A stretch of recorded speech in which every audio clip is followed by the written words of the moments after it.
इस कार्यक्रम के पुण्यार्चक हैं महावीरा जीरोन। पौधों को दे सूक्ष्म तत्वों का पोषण, उनमें डाले नई जान। महावीरा जीरोन। राजगुरु ज्योतिष चमत्कारी विश्वविख्यात पवन जी शास्त्री। समस्या कैसी भी हो, समस्याओं का समाधान एक ही बार में, 100% गारंटी से निवारण। फैमिली प्रॉब्लम, व्यापार बिजनेस में नुकसान, सगाई शादी में रुकावट, फंसे हुए पैसे, डिवोर्स समस्या एवं अन्य समस्याओं के समाधान के लिए एक बार कॉल अवश्य करें। Mobile number 8209931336 9737202129। ब्रांच हैदराबाद एवं मुंबई www.rajguruastrologer.com।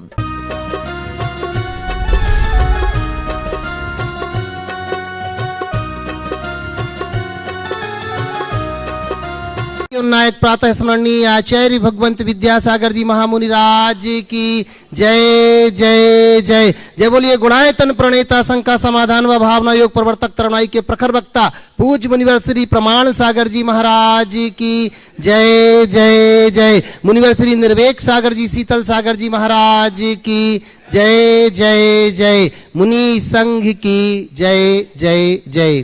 प्रिय बंधुओं, तीर्थराज सम्मेद शिखर की तलहटी गुणायतन परिसर में आयोजित देश के सर्वाधिक लोकप्रिय कार्यक्रम शंका समाधान में यहाँ उपस्थित श्रद्धालुओं एवं देश विदेश से जुड़े उन सभी श्रद्धालुओं का, जो कि पारस चैनल, जनवाणी चैनल एवं प्रामाणिक ऐप के माध्यम से इस कार्यक्रम का सीधा प्रसारण देख सुन आनंद ले रहे हैं, उन सभी का मैं गुणायतन और श्री सेवायतन परिवार की ओर से हार्दिक हार्दिक अभिनंदन करता हूं। बंधुओं, यह कार्यक्रम प्रारंभ हो उसके पूर्व अपन चलते हैं पूज्य मुनिवर के मुनि संघ के चरणों में वंदन कर आशीर्वाद की मंगल भावना को लेकर के मेरे साथ आप सभी शामिल हो जाएंगे। भो स्वामी नमोस्तु नमोस्तु नमोस्तु। बंधुओं, हमें प्रिय बंधुओं, जैसे कि आपको विदित ही है कि सम्मेद शिखर की तलहटी में विश्व की अनमोल कृति गुणायतन का कार्य बड़ी तीव्र गति से चल रहा है। बंधुओं, आत्मा से परमात्मा बनने के संपूर्ण विज्ञान को जीवंत रूप से दिखाने वाला अगर कोई आयतन है तो वह है गुणायतन। आप सभी गुणायतन में आकर के देख पाएंगे कि वास्तव में पूज्य मुनिश्री की परिकल्पना किस रूप से साकार हो रही है। तो मैं आपसे निवेदन करूंगा, जो लोग अभी तक गुणायतन से नहीं जुड़ पाए हैं, वो गुणायतन के कार्यालय से संपर्क करके इनकी विभिन्न योजनाओं से आप परिचित होकर के उनसे जुड़ सकते हैं। आपका छोटा सा भी सहयोग बंधुओं इस गुणायतन को आगे बढ़ाने में योगदान देगा। बंधुओं, आज जिन्होंने अपने आप को गुणायतन से जोड़ा है, मैं उनके नाम की उद्घोषणा अवश्य करना चाहूंगा और साथ ही अपेक्षा करूंगा कि आप सभी करतल ध्वनि से उनका अभिनंदन जरूर करें। आज जो निर्माण निधि के रूप में यहाँ पर जुड़े हैं, मैं निवेदन करूंगा अगर यहाँ वो उपस्थित हो तो अपने स्थान पर खड़े होकर के मुनिश्री को नमोस्तु करेंगे। श्री प्रकाश चंद जी जैन, अमित कुमार जी जैन सागर से जोरदार ताली बजा करके उनका अभिनंदन करते हैं। अगर यहाँ पर उपस्थित है तो खड़े होकर के आशीर्वाद लें। श्री मुकेश जी जैन, श्रीमती नीलम जी जैन जरदावाला परिवार सागर से यह भी आशीर्वाद ले रहे हैं। और श्री अनिल कुमार जी अंधेरिया, श्री अंकुर जी अंधेरिया टीकमगढ़ से जोरदार ताली बजाकर बंधु हम इनका बहुत अभिनंदन करते हैं। बंधुओं, हमें बड़ी प्रसन्नता है, लोगों ने गुणायतन से अपने आप को जोड़ा है और इस स्थान पर अगर मैं निवेदन करता हूं कि जो हमारे निर्माण निधि वाले यहाँ पर अगर उपस्थित हैं तो वो अपने स्थान पर एक बार खड़े हो जाएं और पूज्य गुरुदेव के चरणों में वंदन करके आशीर्वाद लेंगे। अच्छा, बहुत तालियां बजा करके पुनः इनके लिए अपन बहुत अभिनंदन करते हैं। बंधुओं, जैसे कि आपको विदित है, आगामी अष्टानिक महापर्व में पूज्य गुरुदेव के सानिध्य में एक विशाल विधान का आयोजन यहाँ पर किया जा रहा है। 108 मंडलीय यह विधान बड़ा अद्वितीय होगा। अपन कह सकते हैं कि अगर संस्कृत में विधान के अगर कोई जनक है तो वो पूज्य मुनिवर श्री प्रमाण सागर जी महाराज हैं, और जिसका फल आप लोगों ने देखा हो, जिन लोगों ने विधान किया बंधुओं, उसका प्रत्यक्ष फल देखा, उन मंत्रों की आराधना का प्रभाव हमारे जीवन में जीवंत रूप से आता है। तो आए, आप सभी लोग इसमें शामिल हो ही रहे हैं, तो चलते हैं पूज्य गुरुदेव के चरणों में, जिन्होंने शंका की नदियों में बह रही असंख्य भव्य जीवों को समाधान की नौका दी है, उनके चरणों में चलते हैं। और प्रथम प्रश्न के रूप में मैं आवाज दे रहा हूं, यहां पर उपस्थित हैं तो डॉक्टर महेश जी, नेहा जैन, ओजस जैन परिवार खड़े होकर के अपना प्रश्न रख रहे हैं और इसी के बाद तैयार रहेंगे निखिल सीए, विवेक जी जैन। मेरे परिवार की तरफ से द्वय महाराजों को नमोस्तु, समस्त छोलक जी महाराजों को इच्छामी। महाराज श्री, मेरा प्रश्न ये है कि हम जब पर्वतराज पर दर्शन करने के लिए जाते हैं तब हमें पर्वतराज को क्या नियम लेना चाहिए जाने के पहले, और वंदना के पश्चात हमें उसके दर्शन करते हुए क्या बोलना चाहिए? जब भी पर्वत की वंदना के लिए निकलो, पहला संकल्प ये कि जब तक मेरी वंदना न हो जाए तब तक के लिए मौन। दूसरा संकल्प लो, जब तक मैं टॉप पर न पहुंच जाऊं तब तक कहीं नहीं बैठूंगा। तीसरा संकल्प लो कि जब तक मेरी पूरी वंदना हो जाएगी तो मुंह में पानी नहीं डालेंगे। चौथा संकल्प लो कि मैं वंदना करूंगा तो जब तक नीचे ना आ जाऊं तब तक कुछ भी खाएंगे पिएंगे नहीं। अपनी शक्ति के अनुरूप आप ये कार्य करें, आपकी वंदना उत्तम हो। जब भी वंदना के लिए जाए आप अपनी गति से चले, दूसरों की चाल से न चले। बैठे नहीं, थक जाए तो लाठी के सहारे अपनी सांस को सामान्य करें। ओम ह्रीम नमः की मानसिक जाप करते हुए ऊपर जाए और अपने आप को जितनी शक्ति हो उसके अनुरूप करे। और यदि कोई को खाना पीना भी है तो जो शुद्धता से है, कुछ खाने का तो काम ही नहीं होना चाहिए। कुछ लोगों को परेशानी होती तो पीना भी हो तो शुद्ध ले, ये प्रयास करना चाहिए। नमोस्तु महाराज श्री। निश्चिल सीए विवेक जी जैन और इसी के बाद तैयार रहेंगी माया जैन गड़ाकोटा से। दोई महाराज के चरणों में नमोस्तु नमोस्तु नमोस्तु। महाराज श्री, मैं 2018 से भावना युग से जुड़ी हुई और बीच में मेरा भावना युग छूट भी गया है। अब मेरे बच्चे को मैं कैसे भावना योग कराऊं कि कुछ आगे भी संस्कार, और मेरा बच्चा अभी भी भावना योग करता है, 3 साल का बच्चा है और वो बोलता भी है। रात में 5 मिनट का वो भावना योग डेली करता है सोते। बिल्कुल आप बच्चे को कराइए, बोल बोल के कराइए, बड़ी रुचि से करेगा। और नहीं भी बोलता है तो सुनेगा, बहुत फर्क पड़ेगा। आप फिर से कंटिन्यू कीजिए, आप करिएगा तो उसका असर उस पर होगा ही। नमोस्तु महाराज, नमोस्तु महाराज। माया जी जैन गड़ाकोटा से और उसके बाद निवेदन करूंगा हमारे गुणायतन ट्रस्टी अशोक जी जैन खुरई से। नमोस्तु महाराज जी, हमारे पूरे परिवार की तरफ से नमोस्तु महाराज जी। कैप्टन दान के प्रभाव से महाराज जी, दान के प्रभाव से भोग मुँह में जाता है जीव। क्या वहाँ पर भी कोई साधन है दान करने के? दान के प्रभाव से भोग मुँह में जाता है, क्या वहाँ पर भी कोई साधन है दान करने के? वहाँ भी दान करता है वो जीव माने? वहाँ दान धर्म कुछ नहीं करता, वहाँ तो भोग करता। दान के पात्र नहीं है तो क्या दान करेगा? अच्छा, भोग मुँह में दान नहीं है, दान का फल भोगता। और जे कल्प वृक्ष होते हैं तो सभी की घरों में होते कि एक जगह पर होते हैं? वहाँ घर होते ही नहीं, कल्प वृक्ष अलग अलग फैले रहते, जहाँ जरूरत होती है वो चले जाते। नमस्ते भाई। अशोक जी खुरई से और इसी के बाद निवेदन करूंगा मैं विपिन जी सिंघई गुणायतन ट्रस्टी। नमोस्तु महाराज श्री, नमोस्तु छुल्लक जी के चरणों में इच्छामी। महाराज जी, सत्य हमेशा कड़वा होता है, चाहे वह हमें बोलना पड़े या सुनना पड़े। सत्य बोलने पर कभी कभी संबंध टूट जाते हैं और सत्य छिपाने पर हम टूट जाते हैं। ऐसे में हमारा सत्य बोलने का साहस और सलीका क्या होना चाहिए? सत्य बोलने से हमारे संबंध टूट जाते हैं और सत्य छुपाने से हम स्वयं टूट जाते हैं। आपने कहा सत्य कड़वा होता, मैं इससे सहमत नहीं। मेरे विचार से जहाँ कड़वाहट है वहाँ सत्य है नहीं। सत्य तो परम माधुर्य का नाम। यदि हमें बोलना है तो मधुरता के साथ बोले और उसी मधुरता में सत्य की अभिव्यक्ति होती है। जो लोग बोलते हैं मैं तो कड़वा सच बोलता हूँ, उसने सच के सार को जाना ही नहीं। सच जो सीधा बोला जाए वो सच नहीं है। सच वही है जो उसके साथ प्रिय भी है। सत्यम ब्रियात प्रियम ब्रियात, ना ब्रियात सत्यम अप्रियम, ना नृतम च प्रियम ब्रियात ऐसा धर्म सनात। सच बोलो, प्रिय बोलो, अप्रिय सत्य मत बोलो और प्रिय असत्य मत बोलो। यदि इस नीति को अपना करके चलेंगे तो न संबंध टूटेंगे न स्वयं टूटोगे।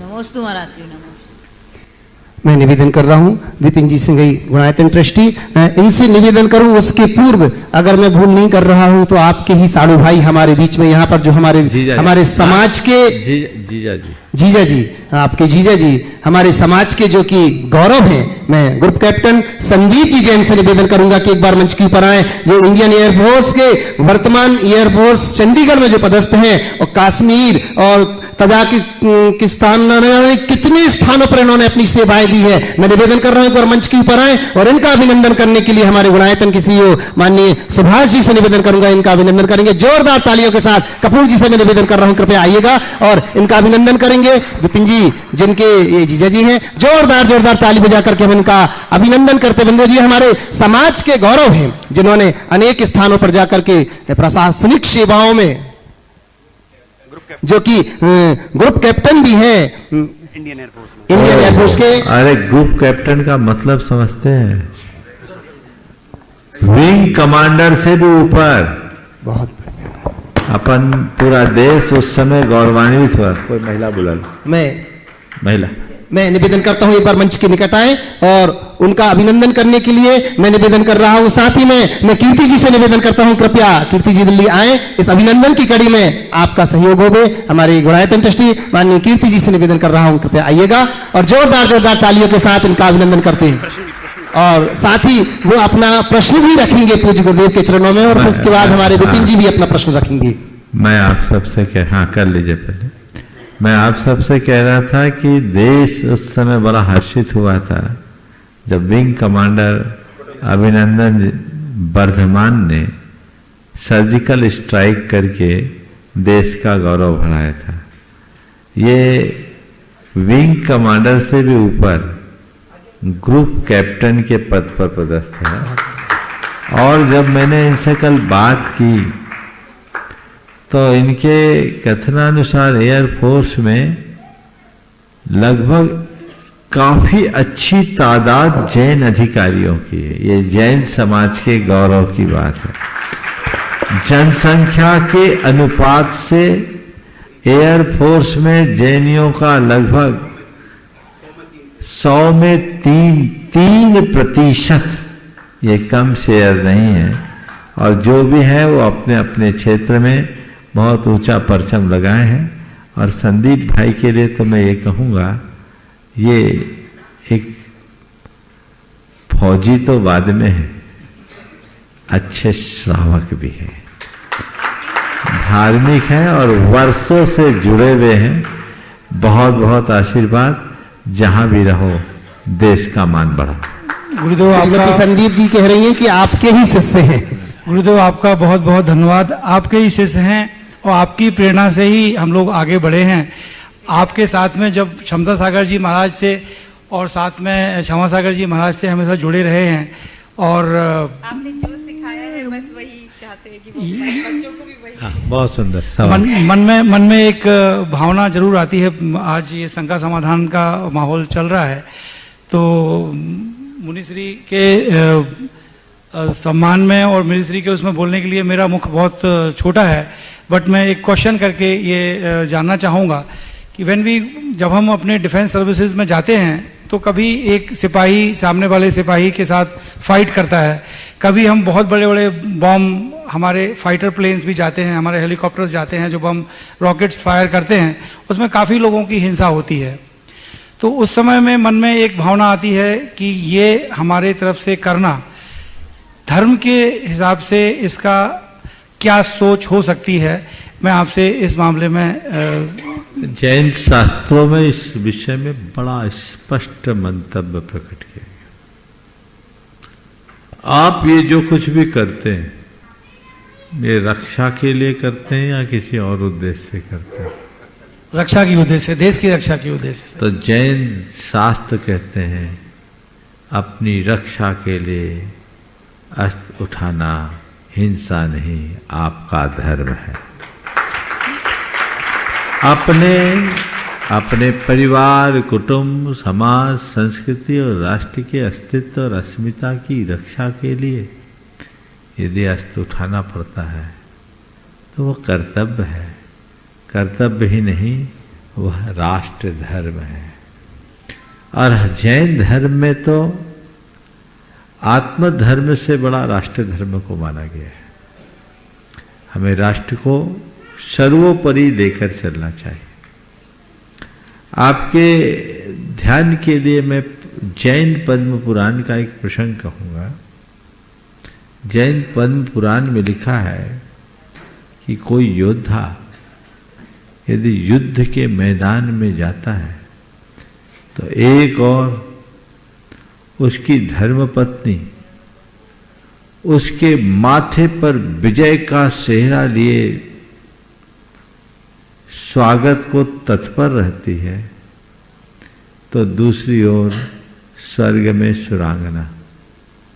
मतलब स्पष्ट है, यदि वो जीत कर आया तो उसकी धर्म पत्नी उसको गौरव देगी, और यदि कदाचित वीर गति को पार प्राप्त हुआ तो स्वर्ग की सुरांगना उसको गौरव। हमारे शास्त्रों में ऐसे अनेक उल्लेख आते हैं, यहाँ तक कि तीर्थंकरों ने भी अपने जीवन काल में अस्त्र उठाया।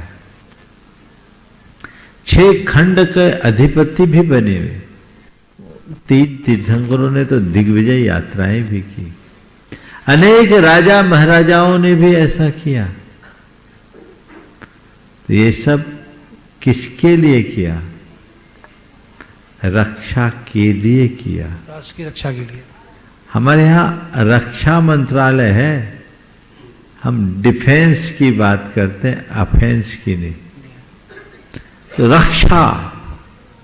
और एक बात बोलूं, शास्त्रों में तो ऐसा भी लिखा है कि अगर किसी राजा के राज्य में प्रजा सुरक्षित रहती है और सुराज बनता है, तो उस राजा के राज्य में रहने वाले सभी तपस्वियों के तप का 6वां हिस्सा उनके खाते जाता है, जिनके सहारे सब सुरक्षित है। तो देश की सीमाएं सुरक्षित है, सो हम निशंक होकर शंका समाधान कर पा रहे। यदि वो गड़बड़ हो तो बहुत मुश्किल है। इसलिए ये बात ठीक से समझ लेना चाहिए, अहिंसा के मायने समझना चाहिए। आप गृहस्थों के लिए विरोध ही हिंसा है। रामचंद्र ने रावण पर अटैक किया, ये हिंसा थी या उनका कर्तव्य? हिंसा उन्हें किया कि करनी पड़ी? उन्हें लंका से कोई प्रयोजन नहीं था, उन्हें सीता की ससम्मान वापसी से प्रयोजन था। यदि ऐसा नहीं होता तो कायरता की मूर्ति बन जाते, पर क्षत्रिय ऐसा कर नहीं सकता, क्योंकि अपनी रक्षा करना कर्तव्य है। समझ गए ना? बहुत जी। और इसी के साथ अपना प्रश्न रख रहे हैं विपिन जी सिंघई, गुणायतन ट्रस्टी, और उसके बाद मैं निवेदन करूंगा उमंग जी बड़जात्या बेंगलोर से।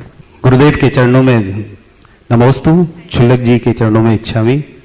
गुरुदेव, हम लोग सामाजिक कार्यों में अग्रणी भूमिका निभाते हैं, और कई बार हमें ऐसा महसूस करते हैं कि हमारे मन में जो विचार चल रहे हैं समाज सेवा के, और या कोई प्लानिंग है हमारे किसी प्रोजेक्ट को लेके, तो कई चीजों में हम लोग कई लोगों को संतुष्ट नहीं कर पाते हैं, और जब संतुष्ट नहीं कर पाते तो उनकी तरफ से गलत स्टेटमेंट आते हैं, तो हम अपने आप को उस समय अभागे से महसूस करते हैं कि हमें ये काम करना चाहिए कि नहीं करना चाहिए। कई बार ऐसा लगता है कि हम बैकफुट पे आ जाएं और वापस चले कि छोड़े, ये कोई अपने मन का काम नहीं हो रहा है। तो ऐसे में गुरुदेव हमें क्या करना चाहिए? समाज सेवा छोड़ देनी चाहिए? बहुत ही गंभीर सवाल किया। इस संदर्भ में मैं एक बात कहूंगा, किसी व्यक्ति या व्यक्तियों की संतुष्टि के लिए काम मत करो।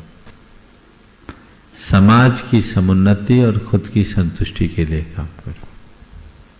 इस सूत्र को आत्मसात कर लो। हम जो काम करें समाज के व्यापक हितों में के लिए करें, पूर्ण निष्ठा, लगन और ईमानदारी के साथ करें, परिणाम जरूर आएगा और उससे हमें संतुष्टि मिलेगी। कोई जरूरी नहीं कि हमारे द्वारा किए गए कार्य सबको पसंद आए। बहुत सारे आलोचक होते हैं, और यदि कोई आलोचना करते हैं तो आप उनकी समीक्षा करिए और तय कर लीजिए, ठीक है, अगर मेरी कोई कमी रह गई तो अगली बार मैं इसे पूरी करूंगा। और अगर उनकी आलोचना अर्थहीन है, आधारहीन है, तो उसकी तरफ ध्यान मत दीजिए। घबराना नहीं चाहिए। आप जैसे लोगों के मन में अगर ये आ जाएगा कि समाज सेवा करूं कि नहीं करूं, तो फिर करेगा कौन? एक बात ध्यान रखना, समाज सेवा की सेवा करने का पुरस्कार जीते जी नहीं मिलता, मरने के बाद ही मिलता है। यदि तुम चाहते हो कि मेरी समाज सेवा का प्रमाण पत्र मुझे जीते जी मिले, तो घर बैठो। आज तक समाज ने दिया ही नहीं, मरने के बाद ही मिलेगा, समझ गए? तो वो समझकर अपना काम करेंगे तो परिणाम अपने आप बेहतर है। नमो गुरुदेव। मैं सबसे पहले निवेदन करूंगा हमारे गुणायतन के सीईओ माननीय सुभाष जी, और फिर उसके बाद तैयार रहेंगे वृत्ति श्रावक श्रेयांश जी शास्त्री सागर से। परम श्रद्धेय मुनिद्वय के चरणों में शत नमन। मंच पर विराजमान सभी छुल्लोक महाराजों के चरणों में सादर इच्छामि। गुरुदेव, आज एक बहुत ही दुखद समाचार के यहाँ प्रस्तुत होना पड़ा। छिंदवाड़ा से हमारे गुणायतन ट्रस्टी श्री बाबूलाल जी पाटोदी का भी परसों 8 तारीख को समाधि मरण पूर्वक देवलोक गमन हुआ। गुरुदेव, बाबूलाल जी बहुत देवशास्त्र गुरु के प्रति समर्पित और आपके तो विशेष रूप से भक्त थे। अभी पिछले वर्ष तो करीब 200 लोगों को लेकर यहाँ आए थे आपके चरणों में, सप्तशिखर जी की यात्रा कराई उन्होंने। ऐसे महत्वपूर्ण स्तंभ को खो देने से हम सभी बहुत संतप्त हैं गुरुदेव, तो आपका आशीर्वचन इस विषय में। देखिए, बाबूलाल जी की बात आपने की है। बाबूलाल जी जैन समाज के एक बहुत ही मजबूत स्तंभ थे। छिंदवाड़ा समाज में तो उनकी एक अलग पहचान थी ही, पूरे समाज में भी उनकी एक बड़ी पहचान थी। परम पूज्य गुरुदेव के भी बड़े अनुरागी, और गुरुओं की सेवा उन्होंने आखिरी तक की। उन्होंने अपने घर में एक मंदिर भी बना रखा, परंतु उन्हें मुनियों का सानिध्य भी मिल गया। ये अपने आप में बहुत बड़ी उपलब्धि है। तो ये चीज़ें बहुत दुर्लभता से प्राप्त होती है। उम्र तो कोई किसी की नहीं जानता। हम ये नहीं कह सकते कि किसकी उम्र पक्की थी, किसी की कच्ची थी। जाना किसी का अच्छा नहीं होता, लगता नहीं, लेकिन यदि कोई अच्छे परिणामों से जाता है तो उसका आना सार्थक हो जाता है, और जिसका आना सार्थक होता है उसका जाना भी सार्थक होता है। मैं पूरे पाटोदी परिवार को आशीर्वाद देता हूँ कि अपने बाबूजी के पद चिन्हों पर चलो। उन्होंने अपना बहुत ऊंचा आदर्श समाज के बीच छोड़ रखा है। उस आदर्श को आप सब भी अनुसरण करें और आगे बढ़ें, और इसी तरह मोक्ष मार्ग पर चलते हुए अपने जीवन का कल्याण करें। यही मेरा आशीर्वाद। नमस्ते। वृत्ति श्रावक श्रेयांश जी शास्त्री सागर से, और इसी के बाद मैं निवेदन करूंगा गुणायतन के प्रति समर्पित माननीय कपूर जी कोटा। गुरुवर के चरणों में नमोस्तु, परिवार की ओर से भी नमोस्तु। गुरुवर, में आज पर्वरात पूर्वज की वंदना करके आ रहा था तो मुझे एक गुजरात का दाम्पत्य मिला। तो दाम्पत्य ने कहा मेरे से, आपके जूता चप्पल कहाँ हैं? तो मैंने कहा मैंने तो जूता चप्पल छोड़ दिया है, 16 साल 8 महीने हो गए। तो दोनों जूता चप्पल पहने हुए थे। तो मैंने कहा एक पर्यटक जब भारत में आता है तो उसका प्लेन लैंड होता है, तो लोग देखते हैं कि आपके जूता चप्पल कहाँ हैं। तो बोले भारत को एक मंदिर कहा जाता है, भारत को एक मंदिर कहा जाता है, भारत में बहुत अच्छी पूजा भक्ति होती है, तो मैं भारत में जूता चप्पल पहन के नहीं जाता हूँ, इसलिए मैं जूता चप्पल पहन के नहीं आया हूँ। तो इतना अच्छा पर्वराज सिद्ध क्षेत्र है जहाँ कणकण पवित्र है, वहाँ लोग जूता चप्पल पहन करके जाते हैं, वंदना करते हैं, टोंक की भी वंदना करते हैं। जबकि अभी अभी वहीं गुजरात के माननीय प्रधानमंत्री नरेंद्र जी मोदी अभी आचार्य श्री विद्यासागर महाराज जी के दर्शन करने आए थे, तो जूता चप्पल पहन के नहीं आए थे। इवन मैंने देखा उन्होंने मोजे भी नहीं पहने थे। तो मैंने उनको कहा कि जूता चप्पल पहन करके मंदिर जी में नहीं जाते। पर मेरा प्रश्न ये है कि ये पर्वराज पर्वत जो सिद्ध क्षेत्र है शिखर संवेद शिखर जी, इसमें जूता चप्पल पहन करके लोग जाते हैं, तो जाना चाहिए कि नहीं जाना चाहिए? नमस्ते गुरुदेव। देखिए, सहज बात है, हम दूसरों को कैसे रोक पाएंगे जब खुद नहीं रुके। हमें ये समझना चाहिए कि हमारे लिए पर्वत कोई सामान्य पर्वत नहीं है। ये संवेद शिखर शाश्वत तीर्थ है, इसका कनकर पूज्य है, तो ये तो सिद्ध निषीद का है, ये हमारे लिए मंदिर से भी ज़्यादा पावन है। तो इस पर्वत पर हम यदि जूते चप्पल पहन कर जाते हैं तो एक प्रकार की असाधना ही। जी। लोग ये धारणा बना रखे हैं कि हमारी टोक ही हमारे लिए पूज्य है। यदि आप 24 टोकों को ही अपने या 20 टोकों को ही पूज्य मानोगे और जूते चप्पल लेकर के जाओगे तो फिर इस पर्वत की पवित्रता कहाँ बचेगी। आज पर्वत की पूरी पवित्रता आपके ही कारण खंडित हो रही। लोगों को चाहिए कि वो उससे बच करके चले और अपने जीवन को उसी अनुरूप बढ़ाने का प्रयास करें। जी, बिल्कुल ऐसा नहीं होना चाहिए। जी, नमस्ते। जिनको तकलीफ हो, कपड़े के इनक्लेट वगैरह बाजार में बहुत मिलते हैं, मोजड़ियाँ मिलती है, आप उनका प्रयोग करें, लेकिन जूते चप्पल का इस्तेमाल कतई ना करें। निवेदन कर रहा हूँ हमारे गुणायतन के लिए पूर्ण रूप से समर्पित माननीय कपूर जी कोटा, और उसके बाद सीधे मैं मुनि संघ के चरणों में चलूँगा। आदरणीय हमारे अरुण भैया जी। मंचासीन दोनों गुरुओं के चरणों में मेरा, मेरे परिवार का नमोस्तु नमोस्तु नमोस्तु। मंचासीन सभी शुल्लक जी महाराज के चरणों में इच्छामी इच्छामी इच्छामी। गुरुदेव, मेरी एक जिज्ञासा है, उस पर आप प्रकाश डालें।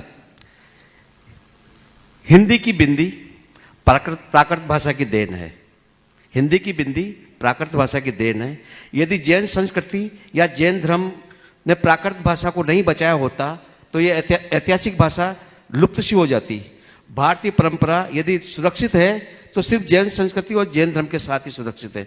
कृपया इस पर प्रकाश डालें। देखिए, बात बहुत गहरी और समझने की।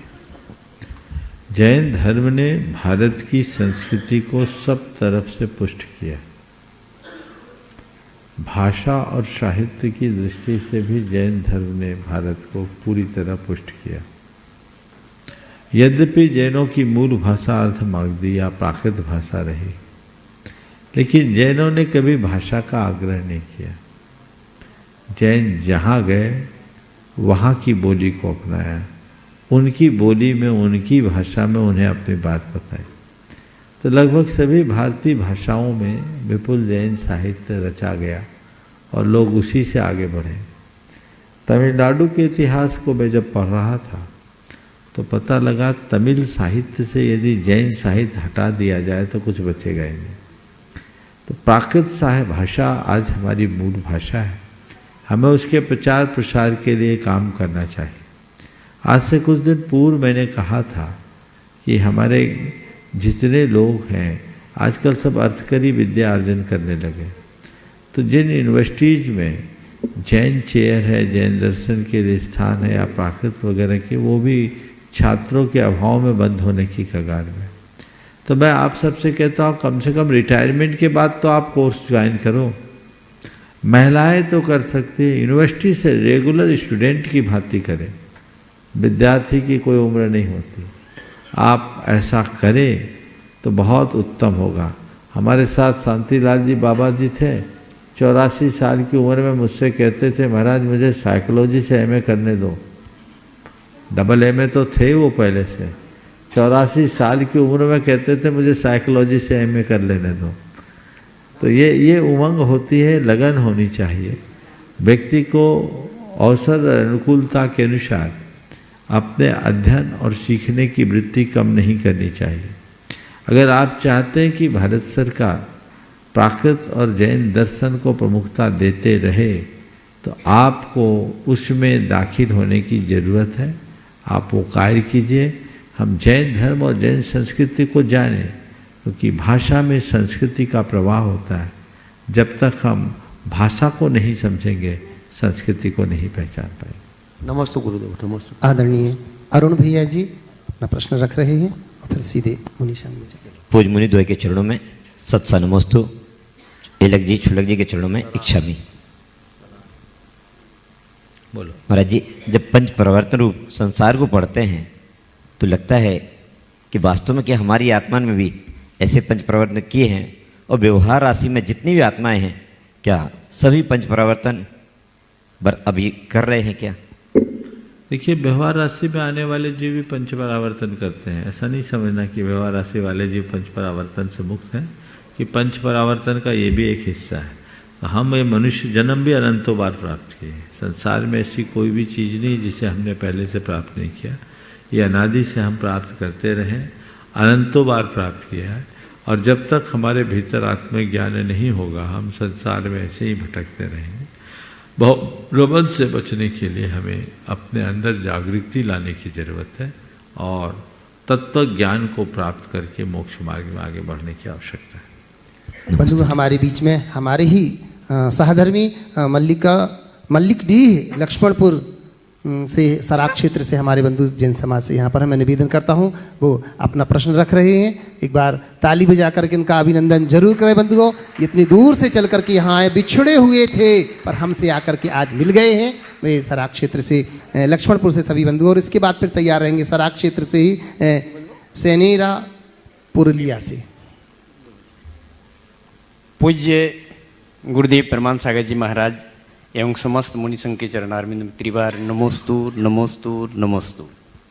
महाराज जी, हम लोगों का प्रश्न है कि आज धनतेरस के दिन लोग नए सामान खरीदने के होड़ में रहते हैं। कोई जेवर खरीदता है, कोई गाड़ी खरीदता है, और दिवाली में पटाखे फोड़ने का बहुत परंपरा है।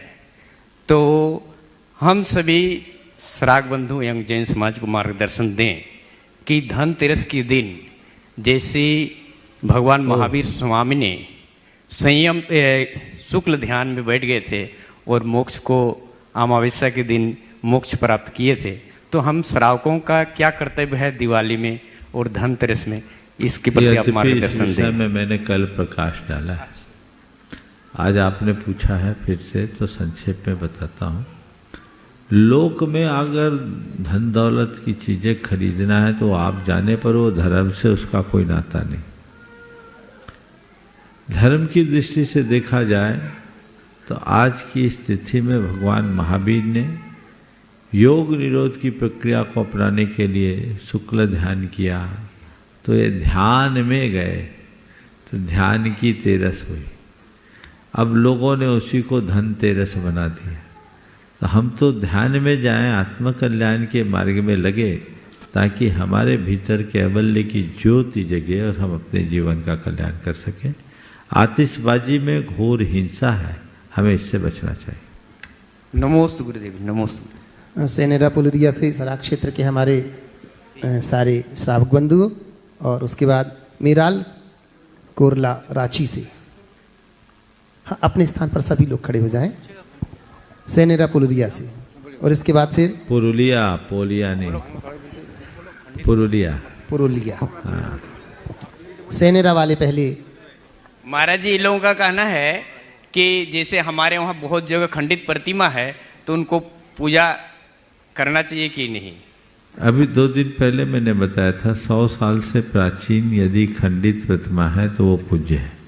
अब वो प्रतिमा किस रूप में है उसकी फोटो देखें। अगर मूल अंग भंग हो गया, सिर ही अलग हो गया, धड़ अलग हो गया तो बात जुदी है। थोड़ी बहुत उंगली वगैरह टूट जाए, आंखें हो जाए, नाक वाक टूट जाए और 100 वर्ष से प्राचीन है तो वो पूछे। नमोस्तु गुरुदेव, नमोस्तु। चलिए, मीराल कोरला रांची सराक क्षेत्र से हो गया, बैठ जा। और अब मैं सीधे चलता हूँ मुनि संघ के चरणों में और निवेदन कर रहा हूँ पूज्य स्वरूप सागर जी महाराज के चरणों की वंदना करती है, क्षामी करती महाराज श्री मुनि संघ के संग समाधान से हम सभी को जोड़ें।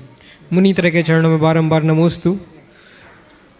सीधे चलते हैं मंचासीन मुनि संघ के चरणों में प्रश्नों हेतु, और सर्वप्रथम नमोस्तु पूर्वक निवेदन है परम पूज्य मुनिवर श्री निर्वेक सागर जी महाराज के चरणों में कि हमारी ज्ञान वृद्धि हेतु अपना प्रश्न प्रेषित करें। 5 पाप को त्याग करके साधु बनना तो बहुत कठिन है। क्यों भैया? सरल है कि कठिन है? बहुत कठिन। किंतु श्रावक बनना भी कोई सरल बात नहीं है। और इस पंचम काल में जबकि स्त्री पुरुषों में एक समानता की होड़ लगी है, ऐसे समय में गृहस्थ आश्रम को बहुत शांतिपूर्वक आनंद के साथ व्यतीत हो, इसके लिए अनेक नीतिकार अनेक नीतियाँ निर्धारित करते हैं। ऐसी एक जगह एक नीति पड़ी थी, यदि गृहस्थ आश्रम में सुख और शांति से रहना चाहते हैं तो पत्नी को होना चाहिए, पति को होना चाहिए बहरा, क्या बहरा, हाँ। और पत्नी को होना चाहिए गूंगी। यदि जिस घर में पत्नी गूंगी और पति बहरा, वो घर स्वर्ग बन जाएगा, वहाँ कभी कलह नहीं होगी, ऐसा की नीति पड़ी थी। इस नीति का रहस्य क्या है, कृपया उद्घाटित करके। आपने बहरे और गूंगी की बात कही, मुझे एक कवि की कुछ पंक्तियां याद आ गई। कवि ने कहा, इनके दाम्पत्य जीवन की नींव बहुत गहरी है।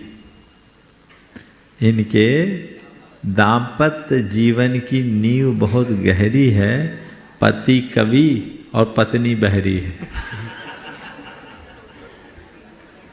हालांकि उन्होंने एक हास्य के इरादे से कहा, लेकिन बात बिल्कुल सही है।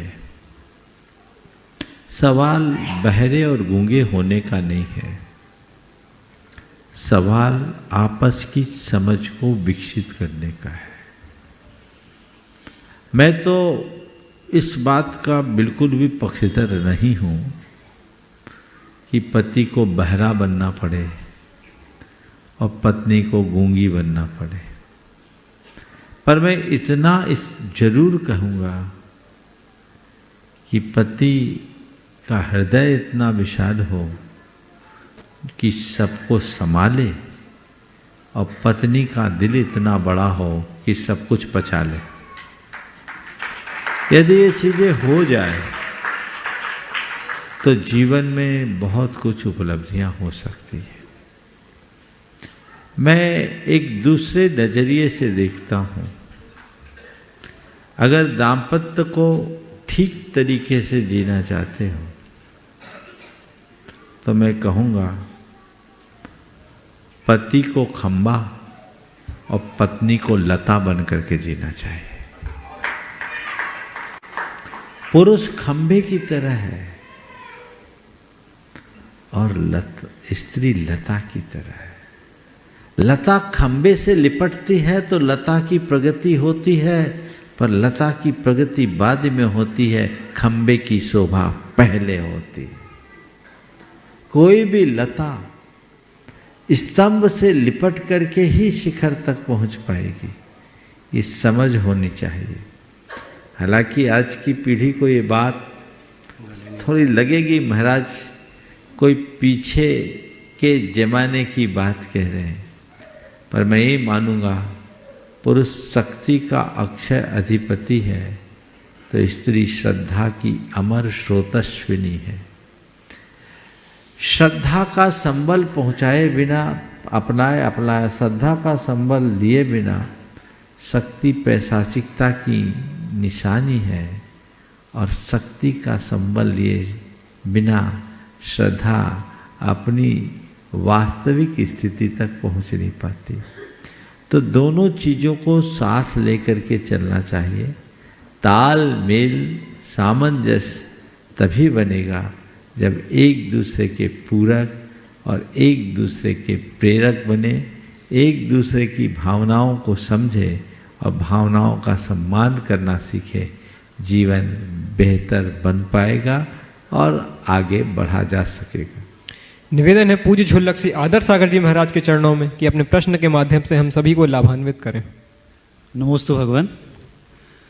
महाराज जी, श्रावकों के लिए प्रतिमा व्रत बहुत पुण्य की क्रियाएं हैं, जिसमें 5 अणुव्रत, 3 गुणव्रत, 4 शिक्षाव्रत का पालन करते हैं, पर यह प्रतिमा सभी लोग नहीं ले पाते।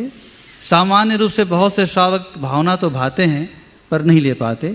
उन लोगों के लिए मेरा ये प्रश्न है कि वह 5 पापों का त्याग किस रूप से कर सकते हैं, कृपया मार्गदर्शन करें। देखिए, 5 पापों का त्याग तो कोई भी कर सकता है,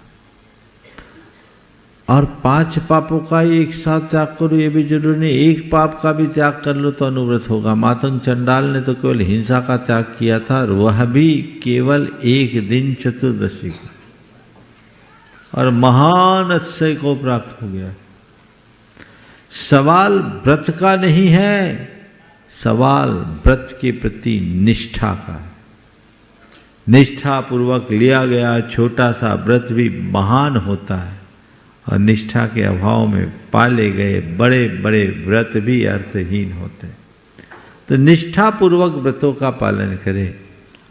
आप 5 अनुव्रत की बात करते हैं, मैं आप सबसे कहता हूँ आप सभी जितने यहाँ उपस्थित है 5 अनुव्रत बड़े आसानी से ले सकते हैं। अनुव्रत यानी छोटा सा व्रत। मद्य मांस मधु का त्याग कर दो, आपका अहिंसानुव्रत हो गया। हुआ कि नहीं हुआ? आप मादक पदार्थों का सेवन बंद करें, मांस भक्षण का सेवन बंद करें और शहद का सेवन बंद करें। शहद महान पाप है। 1 बूंद शहद की प्राप्ति में 7 गांव जलाने का पाप लगता है। तो ये मद्य मांस मधु का त्याग अहिंसानुव्रत हो गया। जहां मेरा काम सच से चलेगा वहां झूठ नहीं बोलेंगे, सत्यानुव्रत हो गया। चोरी, किसी के यहाँ डाका नहीं डालेंगे, सेंध नहीं मारेंगे, किसी का जेब नहीं काटेंगे, किसी का गला धन नहीं निकालेंगे, इस संकल्प का नाम अचौर्यानुव्रत है।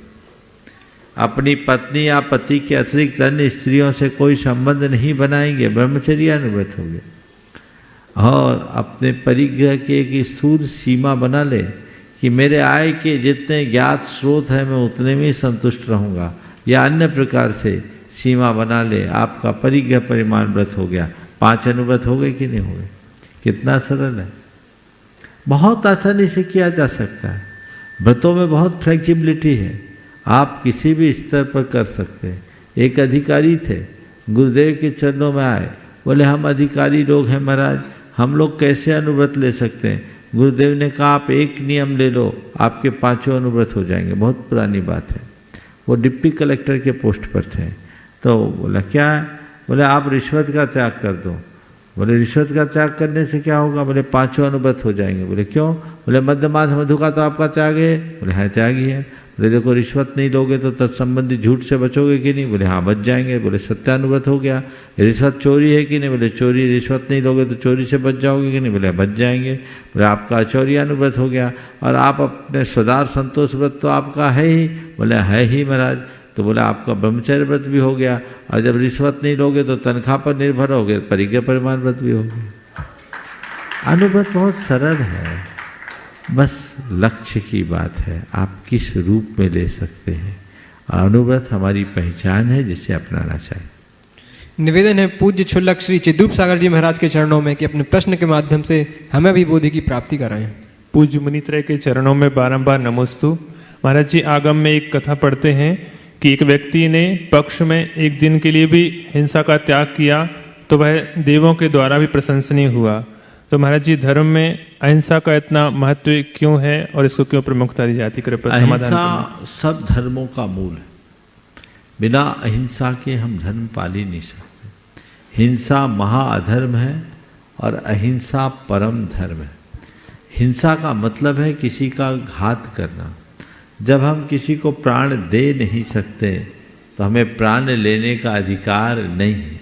हमारा धर्म है जियो और जीने दो।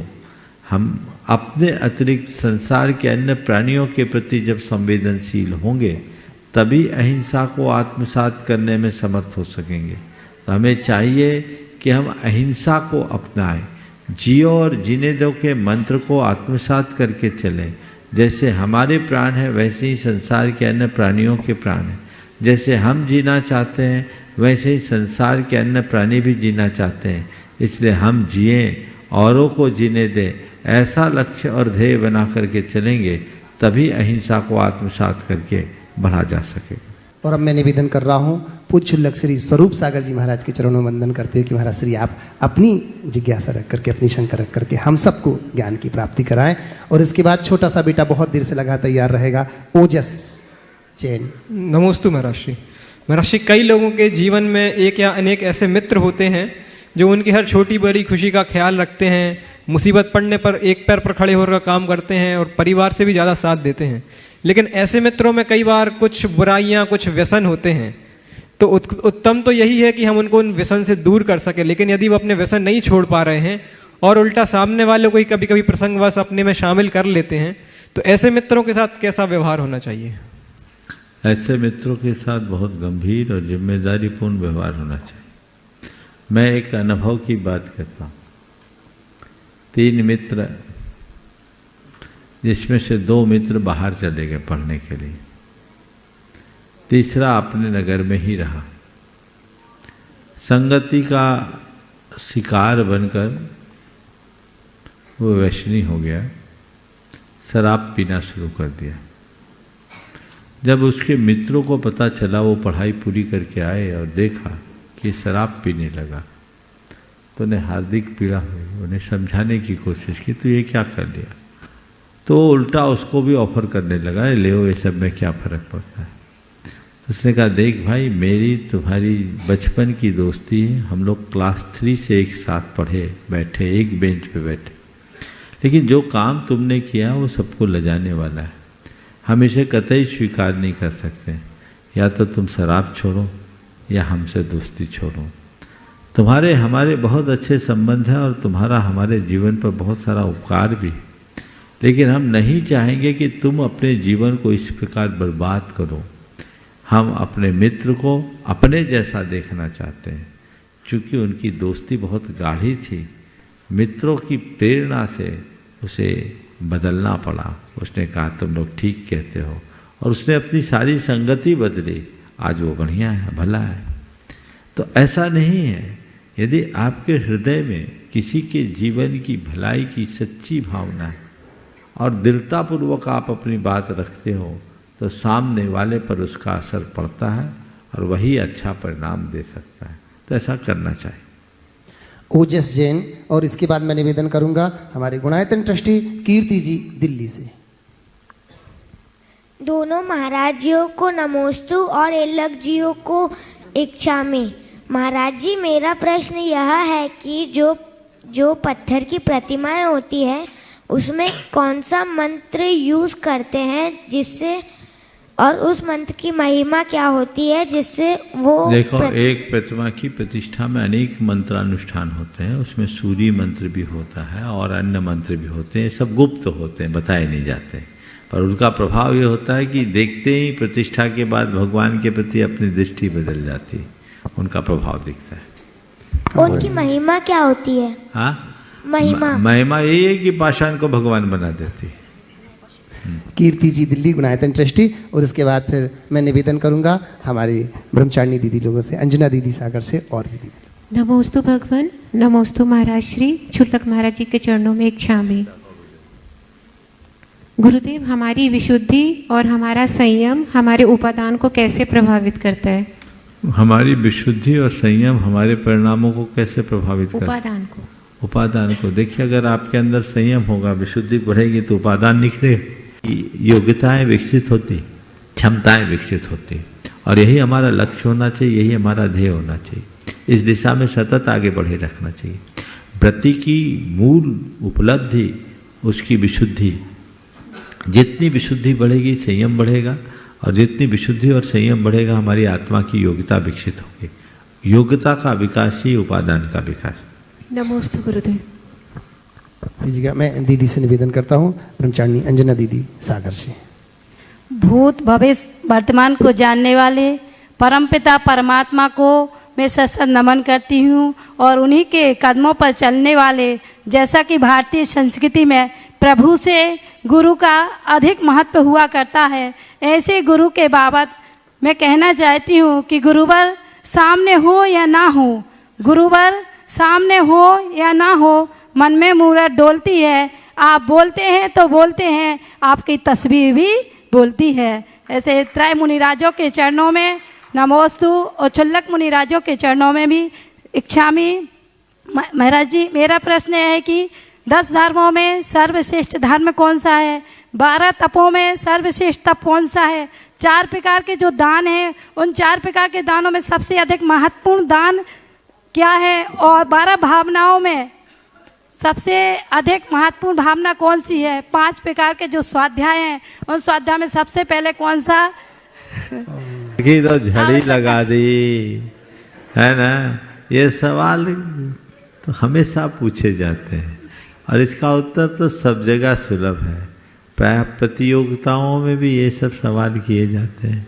बहन जी ने अगर और कोई सवाल पूछा होता तो ज़्यादा उपयोगी होता। आप सबको इसका उत्तर पता है। 10 धर्मों में क्षमा धर्म है और 12 तपों में ध्यान सबसे उत्तम तप है।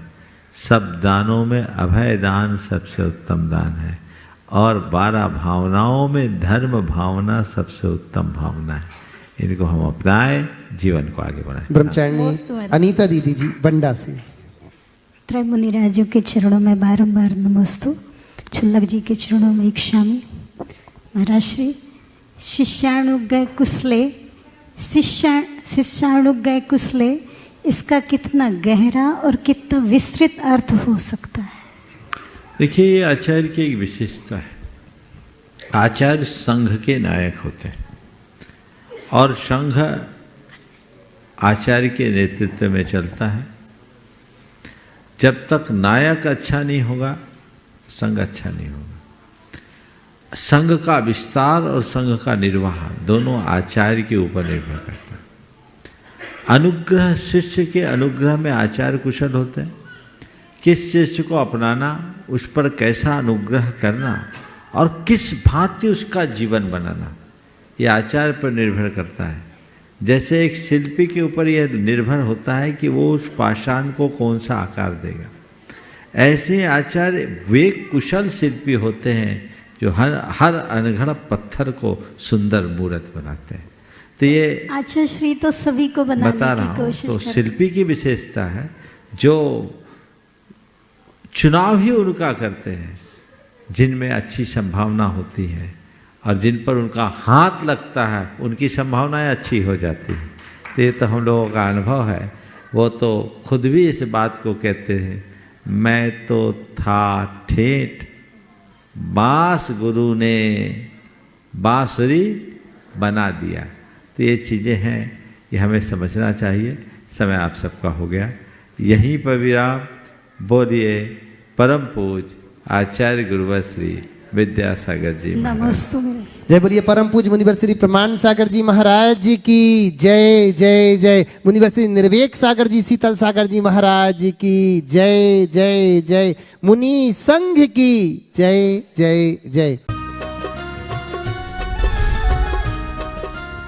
इस कार्यक्रम के पुण्यार्चक थे महावीरा जीरोन। पौधों को दे सूक्ष्म तत्वों का पोषण, उनमें डाले नई जान।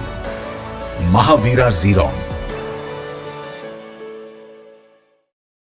राजगुरु ज्योतिष चमत्कारी विश्वविख्यात पवन जी शास्त्री। समस्या कैसी भी हो, समस्याओं का समाधान एक ही बार में, 100% गारंटी से निवारण। फैमिली प्रॉब्लम, व्यापार बिजनेस में नुकसान, सगाई शादी में रुकावट, फंसे हुए पैसे, डिवोर्स समस्या एवं अन्य समस्याओं के समाधान के लिए एक बार कॉल अवश्य करें। Mobile number 8209931336 9737202129। ब्रांच हैदराबाद एवं मुंबई। www.rajguruastrologer.com